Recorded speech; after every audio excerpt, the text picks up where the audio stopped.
నమస్తే good evening welcome to evening edition నేను Sonia Rao evening edition లో ముందుగా హెడ్లైన్స్ చూద్దాం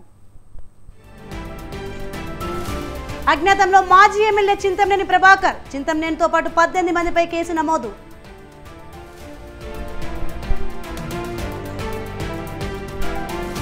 తెలంగాణ కేబినెట్ భేటీకి సిఈసి గ్రీన్ సిగ్నల్ షరతులు విధించిన సిఈసి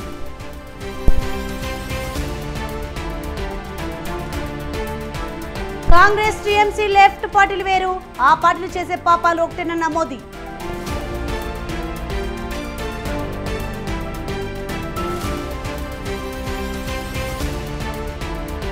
ఆప్ను అంతం చేయడానికి బీజేపీ కుట్ర తమ నేతలను అరెస్ట్ చేసేందుకు మోదీ ప్రయత్నిస్తున్నారన్న కేజ్రీవాల్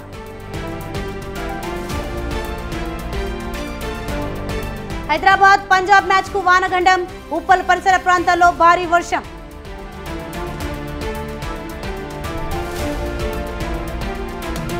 అండమాన్ను తాకిన నైరుతి రుతుపవనాలు ఈ నెల 30 నాటికి కేరళను తాకే అవకాశం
రెడ్ బ్రేకింగ్ న్యూస్ చూస్తున్నాం మనం తెలంగాణలో రాగల 3 రోజుల పాటు తేలికపాటి నుంచి మోస్తరు వర్షాలు కురిసే అవకాశం ఉందని హైదరాబాద్ వాతావరణ కేంద్రం తెలిపింది.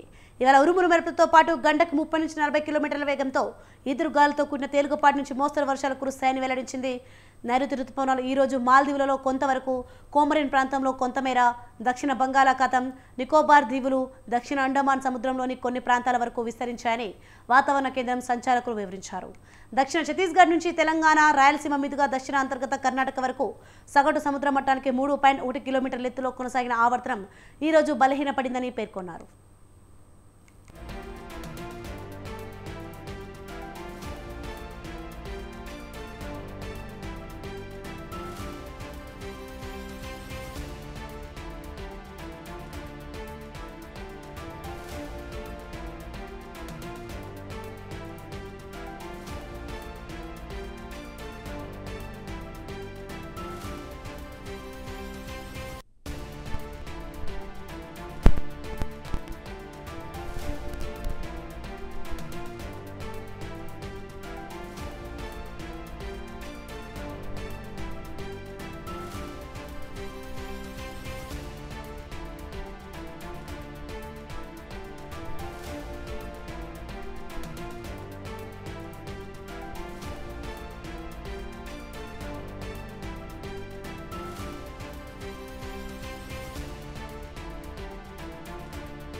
ఈవినింగ్ ఎడిషన్లో మనం బ్రేకింగ్ న్యూస్ చూస్తున్నాం. తెలంగాణలో రాగల 3 రోజుల పాటు తేలికపాటి నుంచి మోస్తరు వర్షాలు కురిసే అవకాశం ఉందని హైదరాబాద్ వాతావరణ కేంద్రం తెలిపింది.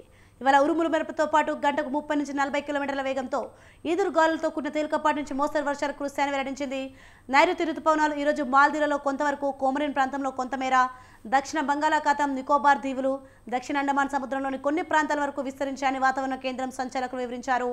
దక్షిణ ఛత్తీస్గఢ్ నుంచి తెలంగాణ, రాయలసీమ మీదుగా దక్షిణ అంతర్గత కర్ణాటక వరకు సగటు సముద్ర మట్టానికి 3.1 కిలోమీటర్ల ఎత్తులో కొనసాగిన ఆవర్తనం ఈరోజు బలహీనపడిందని పేర్కొన్నారు. రైట్, ఇదే అంశానికి సంబంధించి మరింత సమాచారం మా ప్రతినిధి విశాల్ లైవ్ లో అందిస్తారు.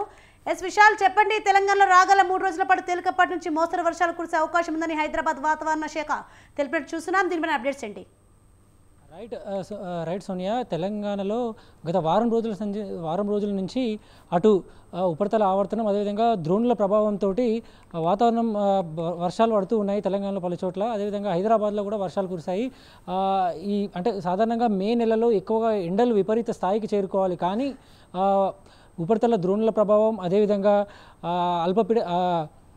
బంగాళాఖాతంలో ఆవర్తన ప్రభావం ఇలాంటి ప్రభావాలతోటి వర్షాలు తెలంగాణలో పలు చోట్ల పడుతున్నాయి, హైదరాబాద్లో కూడా పడుతున్నాయి. దీంతోపాటు తెలంగాణలో ఉష్ణోగ్రతలు కూడా తగ్గాయి. ఇక ఇదే క్రమంలో ప్రతి ఏడాది మనకి జూన్ మొదటి వారంలో నైరుతి ఋతుపవనాలు దేశంలోని కేరళను మొట్టమొదటిగా తాకుతాయి. కానీ ఈసారి ఇప్పటికీ ఇంకా నైరుతి ఋతుపవనాలు ఇప్పటికీ కూడా పూర్తిగా భారతదేశానికి ఇంకా చేరుకోలేవు. కానీ ఆ నైరుతి ఋతుపవనాల ప్రభావం మాత్రం కొంతమేర భారతదేశంపై పడుతుంది. ముఖ్యంగా తెలంగాణ, కర్ణాటక, మధ్యప్రదేశ్ పరిసర రాష్ట్రాలలో కూడా నైరుతి ఋతుపవనాల ప్రభావం కొంతమేర పడడంతో అక్కడక్కడ కొన్ని చోట్ల వర్షాలు పడుతూనే ఉన్నాయి. మరోవైపు ఉపరితల ఆవర్తనం ప్రభావంతో గత వారం రోజులుగా తెలంగాణలో పలు చోట్ల వర్షాలు పడుతూనే ఉన్నాయి. దీంతో తెలంగాణలో ఉష్ణోగ్రతల తగ్గుదల కూడా కొనసాగుతుంది. మే నెలలో సాధారణంగా ఉష్ణోగ్రతలు తీవ్ర స్థాయికి చేరుకోవాల్సి ఉంటుంది. అంటే ఒక పీక్ స్టేజ్లో మే నెలలో ఉష్ణోగ్రతలు మనకి నమోదవుతూ ఉంటాయి. ఈ ఏడాది సమ్మర్లో ఎక్కువగా 46 డిగ్రీల వరకు దాదాపు 47 డిగ్రీల వరకు కూడా చేరుకున్నాయి. ఆ తర్వాత క్రమంగా ఉపరితల ద్రోణులు అదేవిధంగా ఆవర్తన ప్రభావంతో తెలంగాణలో వర్షాలు పడడంతో ఉష్ణోగ్రతలు తగ్గిపోయాయి. మరోవైపు ప్రతిరోజు కూడా ఒక ఆహ్లాదకరమైన వాతావరణం తెలంగాణ వ్యాప్తంగా కూడా కనిపిస్తూ ఉంది. ఇక నైరుతి ఋతుపవనాలు కనుక పూర్తిగా భారతదేశంలో కనుక ఎంటర్ అయితే ఇక అసలైన వర్షాకాలం అనేది మనకి మొదలవుతుంది. సాధారణంగా వాతావరణ కేంద్రం తెలిపిన ప్రకారం ప్రస్తుతం నైరుతి ఋతుపవనాలు అటు మాల్దీవులు, దక్షిణ బంగాళాఖాతం దగ్గర అక్కడ కేంద్రీకృతం అయినట్టు కూడా మనకి తెలుస్తుంది. ఇక రాబోయే రోజుల్లో పూర్తి స్థాయిలో మొదటగా కేరళను తాకిన తర్వాత అవి మెల్లమెల్లగా ఆంధ్రప్రదేశ్ ఆ తర్వాత తెలంగాణకి చేరుకుంటాయి. దీంతో అసలైన వర్షాకాలం అనేది మనకి ప్రారంభమవుతుంది. ప్రస్తుతానికైతే ఎండ వేడితోటి తీవ్ర ఇబ్బందులు పడ్డ ప్రజలకి మాత్రం ప్రస్తుతం వర్ష ప్రభావంతో తగ్గిన ఉష్ణోగ్రతలు కొంత ఉపశమనం కల్పిస్తున్నాయి. ఇక వచ్చే 3 రోజుల పాటు కూడా వర్షాలు ఉన్నాయని వాతావరణ కేంద్రం తెలిపింది. ఇక ఉష్ణోగ్రతలో పెరుగుదల అనేది ఇప్పట్లో ఉండకపోవచ్చనే ఒక అనాలిసిస్ కూడా వాతావరణ అధికారుల నుంచి తెలుస్తుంది. సాధారణంగా వాతావరణ అధికారులకు కూడా కొన్నిసార్లు అసలు వర్షాలకు సంబంధించిన పూర్తి స్థాయి అనాలిసిస్ అనేది వాళ్ళ నుంచి కొంత స్పష్టత కూడా కరువవుతుంది. అంటే ఒక 3 రోజుల క్రితమే తెలంగాణలో మళ్ళీ ఎండలు పుంజుకుంటాయి, ఉష్ణోగ్రతలు పెరుగుతాయని వాతావరణ అధికారులు తెలిపారు. కానీ ఆ తర్వాత మళ్ళీ పూర్తి స్థాయిలో వాతావరణంలో కొన్ని చోట్ల మార్పులు చేసుకొని ప్రస్తుతం ఉష్ణోగ్రతలు తగ్గడంతో పాటు కొన్ని చోట్ల వర్షాలు కూడా పడుతున్నాయి. అయితే ఇక మే నెలలో ఇక ఎండలు అనేటివి పీక్ స్టేజ్కి వెళ్ళడం అనేది ఇక ప్రస్తుతంలో ఉండవనేటివి కూడా మనకి ప్రస్తుత వాతావరణ పరిస్థితులను చూస్తుంటే కనిపిస్తుంది. ఇక పూర్తిగా ఎండాకాలం ఆల్మోస్ట్ 80% ఎండాకాలం అయిపోయిందన్నట్టుగానే మనకి ప్రస్తుత వాతావరణ పరిస్థితులు కనిపిస్తున్నాయి. మరో 10 నుంచి 20% వరకు ఇంకా ఎండ ప్రభావం ఉంటుంది. అది కూడా ఒక పీక్ స్టేజ్లో అంటే 45-46 డిగ్రీలు మాత్రం తెలంగాణలో ఎక్కడ కూడా నమోదయ్యే అవకాశాలు కూడా ప్రస్తుతం లేనట్టే మనకి కనిపిస్తున్నాయి.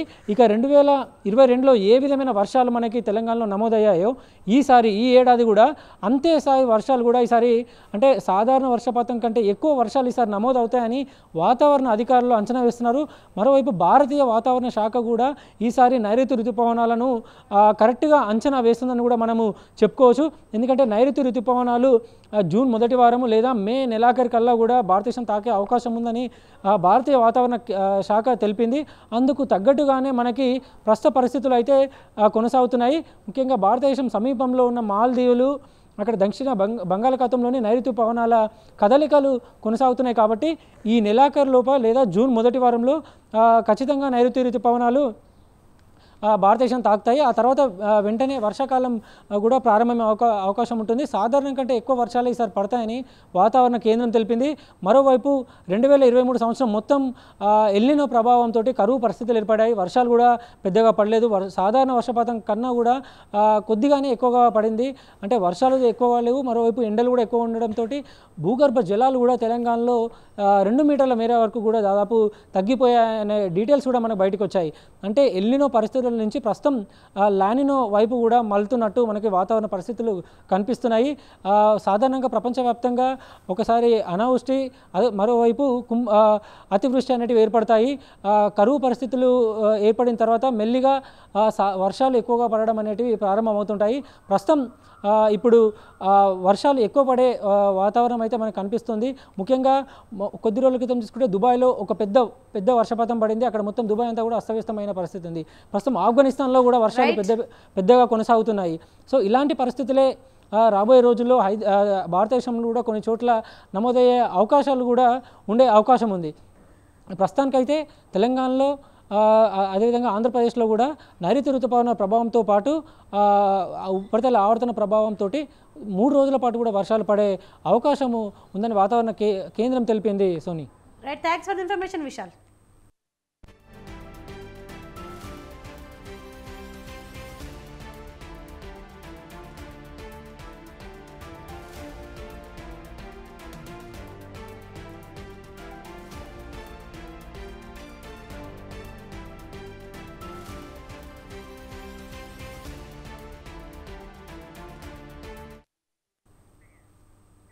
అమ్మటి రాంబాబు మాట్లాడుతున్నారు. ఇప్పుడు లైవ్ చూద్దాం. తలదాచుకున్నారు. వాళ్ళందరినీ తీసుకురండి, వాళ్ళందరినీ తీసుకొచ్చి ఆ ఇళ్లలో ఉండే విధంగా చేయాలండి. ఏం చేశారండి? తొండపిలో ఇళ్ళు తగలేశారు, ముస్లిమ్స్ ఇళ్ళు తగలేశారు. అంతేకాదు ముస్లింలు బైకులు బళ్ళు మొత్తం తగలేశారు. దారుణంగా ప్లాన్గా చేసి పోలింగ్ అయిపోయిన రోజు సాయంత్రం చాలా దారుణంగా వ్యవహరించారు. అలాగే మాదల్లో కూడా జరిగింది. మాదల్లో తట్టుకోగలిగారు, కానీ తొండపిలో మాత్రం తట్టుకోలేక గ్రామాలు వదిలి పారిపోయినటువంటి పరిస్థితి. చాలా చోట్ల నుంచి నాకు ముస్లిమ్స్ ఫోన్ చేస్తున్నారు, ఏమండి తొండపి వాళ్ళు మా దగ్గరికి వచ్చారు, వాళ్ళు రక్షణ కల్పిస్తున్నాం, ఏంటంటే తొండపి ఎప్పుడు వెళ్తారు ఏంటని. నేను మనవి చేస్తున్నాను, మీ ద్వారా సిట్కి మనవి చేస్తున్నా, మీ ద్వారా పోలీస్ అధికారులకు మనవి చేస్తున్నా, కొత్త ఎస్పీ గారు ఇంకా జాయిన్ అయినట్టుగా లేరు, వాళ్ళందరికీ మనవి చేస్తున్నా. తొండపిలో శాంతి భద్రతలు నెలకొల్పే విధంగా చూడండి. ఎవరైతే ఇళ్లు వదిలి పారిపోయి ఎక్కడో తలదాచుకుంటున్నారో వాళ్ళందరినీ తీసుకొచ్చేటటువంటి ప్రయత్నం చేయండి. ఇలాంటి పరిస్థితి నేను ఈ మధ్యకాలంలో ఎప్పుడు చూడలేదు. ఊళ్ళు వదిలిపెట్టి వెళ్ళిపోయినటువంటి పరిస్థితి, లా అండ్ ఆర్డర్ ఏమైపోయింది ఈ సమాజంలో అనేటువంటి బాధ కలుగుతూ ఉంది. తొండపి మీద దృష్టి పెట్టి అక్కడ ఉన్నటువంటి ఇళ్లను సరిచేసి ఎవరైతే పారిపోయి బతుకుతున్నారో వాళ్ళందరినీ తీసుకొచ్చే కార్యక్రమం చేయవలసినటువంటి బాధ్యత మానవతా దృక్పథంతో కూడా ఉంది, చట్ట ప్రకారం కూడా ఉంది. ఆలోచన చేయమని మనవి చేస్తున్నా. నేను భావిస్తున్నాను ఈ సిట్ వచ్చిన తర్వాత అనంతపూర్లో కానీ లేదు పల్నాడులో కానీ విచారణ జరిగిన తర్వాత చాలామంది నేరస్తులు, ముఖ్యంగా దీనిలో నేరస్తులు పోలీసు వారే, బయట వారు ఏం కాదు, డబ్బులు ఇస్తే తీసుకున్న వాళ్ళు, సమయానికి డ్యూటీ చేయని వారు, అలసత్వం వహించేవారు, నువ్వు చేసుకోరా బాబు అనేవాడు, వాళ్ళందరి మీద యాక్షన్ తీసుకోవాల్సిన అవసరం ఉంది. నేను సిట్ వారికి కూడా చెప్పాను, ఎవరైతే క్యాండిడేట్స్ దగ్గర డబ్బులు తీసుకున్నారో, మెతగ్గా ఉండాలని ప్రవర్తించారో వారందరి మీద యాక్షన్ తీసుకోవాల్సినటువంటి అవసరం ఉన్నది. అదేవిధంగా సత్తెనపల్లిలో ఉన్నటువంటి రాంబాబు అనే సిఐ మీద కూడా నేను ఎన్నికల కమిషనర్కి రిటర్న్గా ఇచ్చాను, ఎస్పీకి రిటర్న్గా ఇచ్చాను, ఐజీకి రిటర్న్గా ఇచ్చాను, సిట్ వారికి కూడా రిటర్న్గా ఇచ్చాను. దాని మీద కూడా విచారణ జరిపి యాక్షన్ తీసుకోవాలి. కొంతమంది పోలీస్ అధికారుల మీద నేను మనవి చేస్తున్నాను, ఇంత అరాచకం జరిగిన తర్వాత, ఇంత law and order problem create అయిన తర్వాత, ఇంత దౌర్జన్యాలు జరిగిన తర్వాత, ఇంత వైఫల్యం జరిగిన తర్వాత పోలీసు వారి మీద యాక్షన్ తీసుకోకపోతే ఖచ్చితంగా ఇంక సమాజం ఉండదని కూడా మనం చేస్తున్నాం. ఒక తప్పు చేసిన వారి మీద శిక్ష జరగాలి, జరిగినప్పుడు సమాజం బాగుపడుతుంది. మళ్ళీ భయం వేస్తుంది, ఎస్ మనం డ్యూటీ సరిగ్గా చేయకపోతే ఇంకా మనకు శిక్ష తప్పదు అనేటువంటి భావన కలిగే విధంగా ఈ సిట్ న్యాయం చేస్తుందని, ఖచ్చితంగా ఎవరైతే పోలీసు అధికారులు అలసత్వంతో ఉన్నారో, ఎవరైతే కరప్ట్ అయ్యి డ్యూటీని చేయలేదో వాళ్ళందరి మీద వేటు వేయవలసిన అవసరం ఉంది. ఇప్పటికే కొంతమంది సస్పెండ్ చేశారు, అవసరమైతే రిమూవ్ చేయాల్సినటువంటి అవసరం కూడా ఉంటుంది.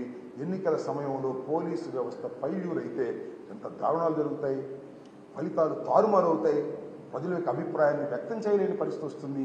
కాబట్టి పోలీసు అధికారులు దీని మీద యాక్షన్ తీసుకుంటారని, రాజ్యాంగం వారికి కల్పించినటువంటి హక్కును సద్వినియోగం చేసుకుంటారనేటువంటి విశ్వాసంతో నేను ఉన్నాను. అదే విషయాన్ని వారికి కూడా చెప్పడం జరిగిందని కూడా ఈ సందర్భంగానే మనం ఎవరైనా అటువారైనా ఇటువారైనా మా వాళ్ళు కూడా కొన్ని చోట్ల అగ్రెసివ్గా ఉంటే ఉండవచ్చు, నేను కాదు నాన్న. That is also failure of the police. ఒక చోట బ్రేక్ చేసినట్టయితే ఆటోమేటిక్గా వాళ్ళు కూడా బ్రేక్ అయిపోతారు. అలసత్వంగా వ్యవహరించినటువంటి వారి మీద తప్పనిసరిగా యాక్షన్ తీసుకోవాలని మీ ద్వారా అధికారులను కోరుతున్నాను. చట్టం కూడా తన పని తాను చేసుకుంటుందని భావిస్తున్నాను. సార్, ఇప్పుడు ఎవరైతే డబ్బులు తీసుకుని పనిచేస్తున్నారని సిఐలు కానీ వాళ్ళు ఆలోచిస్తున్నారు, వాళ్ళు బాధితుల మీద కేసులు పెడుతున్నారు. ఎస్, ఏంటంటే ఎవరైతే తెలుగుదేశం దగ్గర డబ్బులు తీసుకుని యాక్ట్ చేస్తున్నారో ఇప్పుడు ఏం చేస్తున్నారంటే, చిన్న విషయం, ఒక జెన్యూన్ కేసు ఉందనుకో, genuine case counter case false case పెట్టిస్తున్నారు. ఈ police officer for example Rambabu అన్ని ఎస్ఐలకి ఫోన్ చేసి ఆ కేసు రిజిస్టర్ చేయండి, ఈ కేసు రిజిస్టర్ చేయండి అని చెప్తున్నాడు.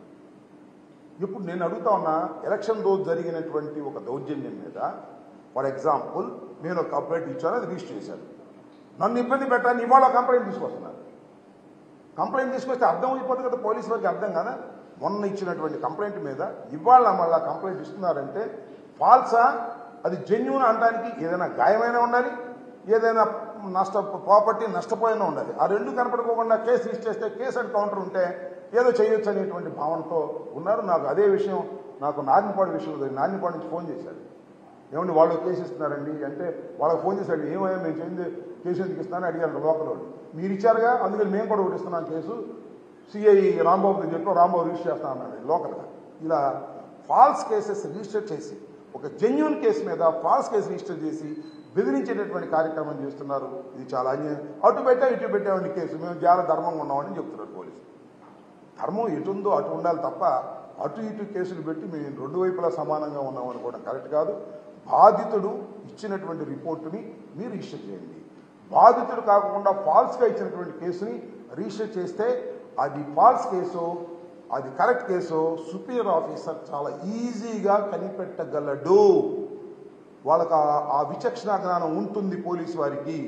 ఎస్పీ, న్యూగా వచ్చేటువంటి ఎస్పీ గారు వాటిని పరిశీలించాలని, వాటిని రివ్యూ చేయాలని, సిట్టును కూడా వాటిని రివ్యూ చేయాలని, which is the false case, which is the correct case తెలుసుకోవాలని, ఫాల్స్ కేసు రిజిస్టర్ చేసినటువంటి స్టేషన్ హౌస్ ఆఫీసర్ మీద యాక్షన్ కూడా తీసుకోవాలని నేను ఈ సందర్భంగా కోరుతున్నాను.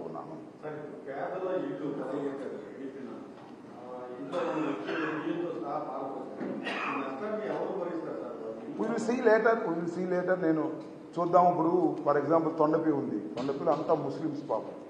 ఏ రోజుకి ఆ రోజు రెక్కాడితే కానీ డొక్కాడినటువంటి ప్రజానీకం వారి మొత్తాన్ని, వారి వాస్తులన్నీ ధ్వంసం చేశారు, ఇళ్లు పాల్గొట్టారు, ట్రాక్టర్లు కాల్చారు, స్కూటర్లు, బళ్ళు, టూ వీలర్స్ మొత్తం కాల్చారు, ఇంట్లో వస్తువులన్నీ కాల్చారు. వారికి ఏదో ఒక ఆర్థిక సహాయం ప్రభుత్వం వైపు నుంచో పార్టీ వైపు నుంచో చేయాల్సిన అవసరం ఉంది. దాని మీద కూడా ఆలోచన చేస్తాం. తప్పనిసరిగా నేను మనవి చేస్తున్నా, చెప్పడం కొద్దిగా అతిశక్తి ఉంటుందేమో కానీ జగన్మోహన్ రెడ్డి గారు మనం చెప్పాడు కదా, ఏమీ తేడా ఉండదు. 4వ తారీఖు పోలింగ్ అయిన తర్వాత 9వ తారీఖు జగన్మోహన్ రెడ్డి గారు విశాఖపట్నంలో ముఖ్యమంత్రిగా ప్రమాణ స్వీకారం చేయబోతున్నాడు. మళ్ళా వచ్చేది జగన్మోహన్ రెడ్డి గారే. ఎన్ని కుట్రలు, ఎన్ని కుతంత్రాలు చేసినా జగన్మోహన్ రెడ్డి గారే మళ్ళా ఈ రాష్ట్రానికి ముఖ్యమంత్రి అవుతారు. ఒకటి చెప్తున్నా, పొద్దున్నే ఉదయాన్నే బయలుదేరి వచ్చారు, తండోపతండాలుగా జనం వచ్చారు, మహిళలు వచ్చారు, వృద్ధులు వచ్చారు, వర్కింగ్ క్లాస్ అంతా కూడా వచ్చారు. దేనికోసం వచ్చారబ్బా? చంద్రబాబు నాయుడు గారు గొప్పతనం నుంచి వచ్చారా? చంద్రబాబు నాయుడు గారు అద్భుతమైన పరిపాలన నుంచి వచ్చారా? అబ్బో చంద్రబాబు నాయుడు దేవుడు ఓటేద్దామని వచ్చారా? నో. జగన్మోహన్ రెడ్డి నా బిడ్డ, అమ్మ వడిచాడని వచ్చారు. జగన్మోహన్ రెడ్డి నా బిడ్డ, వృద్ధాప్య పెన్షన్ ఇచ్చాడు అని వచ్చారు. డ్వాక్రా మహిళ రుణమాఫీ ఇచ్చారని వచ్చారు. రైతు భరోసా నుంచి వచ్చారు. నా బిడ్డను మళ్ళా గెలిపించుకోవాలనేటువంటి కుతూహలంతో లక్షలాది మంది, కోట్లాది మంది ఓటర్లు ఉదయంనే బారు తీరారంటే అది ప్రభుత్వ అనుకూలత తప్ప ప్రభుత్వ వ్యతిరేకత కాదు. Note it. 4వ తారీఖున మళ్ళా చూస్తారు మీరు. జగన్మోహన్ రెడ్డి గారు అద్భుతమైనటువంటి మెజార్టీతో గెలవబోతున్నాడు. పాజిటివ్ ఓటు చాలా అద్భుతమైనది. చాలా మంది అంటున్నారు, ఏమండి పోయినసారి కన్నా పోలింగ్ బాగా పెరిగిందా, ప్రభుత్వ వ్యతిరేకత ఉంటుందని ఆశపడుతున్నారు వాళ్ళు. నేను మనవి చేస్తున్నా, 2014లో తెలంగాణలో కేసీఆర్ వచ్చాడు. 2018లో జరిగింది మనకన్నా ముందు, 1 సంవత్సరం ముందో 1 6 నెలల ముందో. 2014లో ఉన్న ఓట్ల శాతం కన్నా 2018లో ఓట్ల శాతం పెరిగింది. మళ్ళా కేసీఆర్ వచ్చాడు. ఇక్కడ కూడా ఓట్ల శాతం పెరిగింది. మళ్ళా జగన్మోహన్ రెడ్డి అధికారంలోకి వస్తాడు, దానిలో ఏ విధమైన సందేహము లేదు. ప్రజలు ఉదయాన్నే లేచి వచ్చి జగన్మోహన్ రెడ్డి గారి గుర్తు ఫ్యాన్కు వేసి తృప్తిగా ఇంటికి వెళ్ళాలనేటువంటి ఉద్దేశంతో వచ్చి గంటల తరబడి సైతం లైన్లో నిలబడ్డారనే విషయాన్ని దయచేసి మర్చిపోవద్దని మనవి చేస్తున్నా. జగన్మోహన్ రెడ్డి గారే మళ్ళా ముఖ్యమంత్రిగా కాబోతున్నారు. 9వ తారీఖున ఇంతకుముందు బొత్స సత్యనారాయణ గారు ప్రకటించినట్టుగానే విశాఖపట్నంలో ప్రమాణ స్వీకారం చేయబోతున్నారు. సరే, ఇక్కడ జరిగిన గొడవల వల్ల కానీ పోలీసులు వైఫల్యం చెందని ఆరోపిస్తున్నారు కాబట్టి మీ విద్యావకాశాల మీద ఉన్న ప్రభావం ఏ విధమైన ప్రభావం ఉండదు. నేను నా విద్యావకాశాల మీద కానీ లేదా వైఎస్ఆర్ కాంగ్రెస్ పార్టీ విజయావకాశాల మీద కానీ ఏ విధమైన ప్రభావం చూపలేదు. కొన్ని చోట్ల సైక్లింగ్ లాగా రిగ్ చేసుకున్నారు. ముఖ్యంగా నార్నిపాడు, చీమలమర్రి, దమ్మాలపాడు గ్రామాల్లో వాటి మీద నేను రీపోలింగ్ అడిగాను. ఎలక్షన్ కమిషన్ రీపోలింగ్కి సుముఖంగా లేదు ఎవరని చెప్పారు. దీన్ని అవసరమైతే I will go to the court also. నాకేమి ఓటమి భయంతో కోర్టుకు వెళ్తున్నాను అనుకోకండి. అసలు ఇలా రిగ్గింగ్ జరిగినప్పుడు ఇంత అడ్వాన్స్డ్ సొసైటీలో ఇద్దరో ముగ్గురో కూర్చుని వాళ్ళ గుర్తు మీద నొక్కునే పరిస్థితి వచ్చినప్పుడు why you are not open the camps ఏవైతే ఉన్నాయో, మన దాన్ని ఏమంటారు, ఎఫ్ క్యాంప్స్, అవి ఓపెన్ చేస్తే కదా అర్థమయ్యేది. ఎందుకు ఓపెన్ చేయరు అనేది నా పాయింట్. ఒకసారి ఓపెన్ చేసి ఎవరైతే దొంగ ఓట్లు వేసుకున్నారో వాళ్ళని రీపోల్ చేసి మనం శిక్షించామనుకోండి, ఇలాంటి వాటికి పరిసమాప్తం అవుతుంది. దానికోసం నేను I'm trying to approach the court. వస్తున్నారా that is a different matter. చాలామంది అనుకోవచ్చు అవన్నీ రీపోల్ జరగకపోతే అమరరావు ఓడిపోతాడనే భయంతో అని. No, never.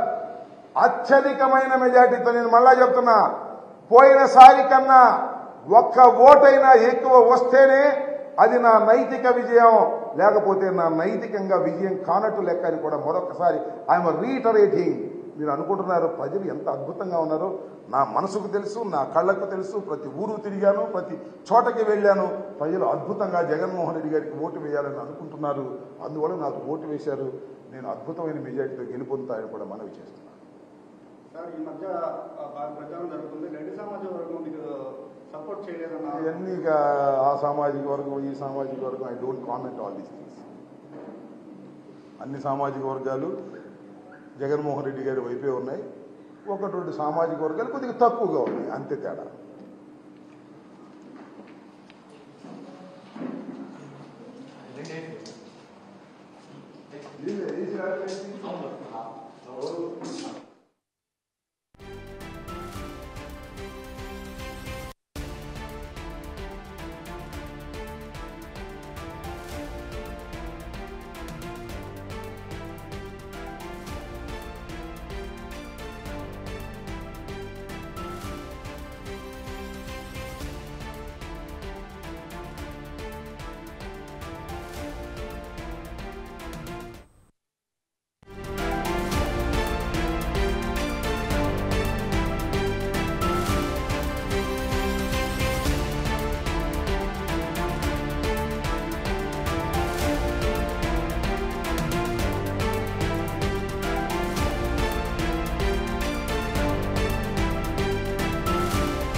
బ్రేకింగ్ న్యూస్ చూస్తున్నాం మనం. దెందులూరు టీడీపీ అభ్యర్థి మాజీ ఎమ్మెల్యే చింతమనేని ప్రభాకర్ మరోసారి అజ్ఞాతంలోకి వెళ్లారు. ఇటీవల పెదవేగి పోలీస్ స్టేషన్లో చేసిన హల్చల్తో చింతమనేని ప్రభాకర్తో పాటు ఆయన అనుచరులపై పోలీసులు కేసులు నమోదు చేశారు. పెదవేగి పోలీసుల అదుపులో ఉన్న నిందితుడిని తమతో పాటు చింతమనేని ప్రభాకర్ ఆయన అనుచరులు తీసుకెళ్లారు. దీంతో చింతమనేనితో పాటు ఆయన అనుచరులు మొత్తం 18 మందిపై పోలీసులు కేసులు నమోదు చేశారు. వారిని అరెస్ట్ చేసేందుకు పోలీసులు విస్తృతంగా గాలిస్తున్నారు. దీంతో పోలీసులకు పట్టుబడకుండా చింతమనేని అజ్ఞాతంలోకి వెళ్లారు. ఈ నెల 13న పోలింగ్ రోజున పెదవేగి మండలం కోప్లవారిగూడెం పోలింగ్ బూత్ సమీపంలో ఓ వ్యక్తిపై హత్యాయత్నం చేశారనే ఆరోపణలతో రాజశేఖర్ను పెద్దవేగి పోలీసులు అదుపులోకి తీసుకున్నారు.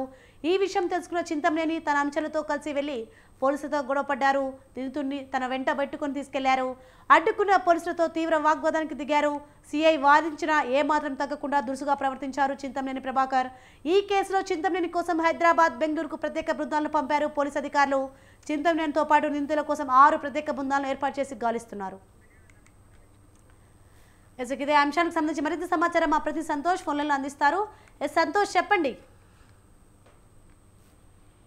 బెంగళూరులో టీడీపీ అభ్యర్థి మాజీ ఎమ్మెల్యే చింతమనేని ప్రభాకర్ మరోసారి అజ్ఞాతంలోకి వెళ్లారని చెప్పవచ్చు. ఇటీవల పెద్దవేగి పోలీస్ స్టేషన్ లో చేసిన హల్చల్ చింతమనేని ప్రభాకర్ తో పాటు ఆయన అనుచరులు పోలీసు కేసులో అనుచరుల మీద పోలీసు కేసు నమోదు చేశారు.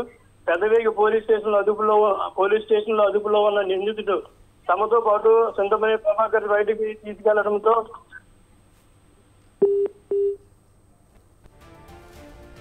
Right, thank you Satish.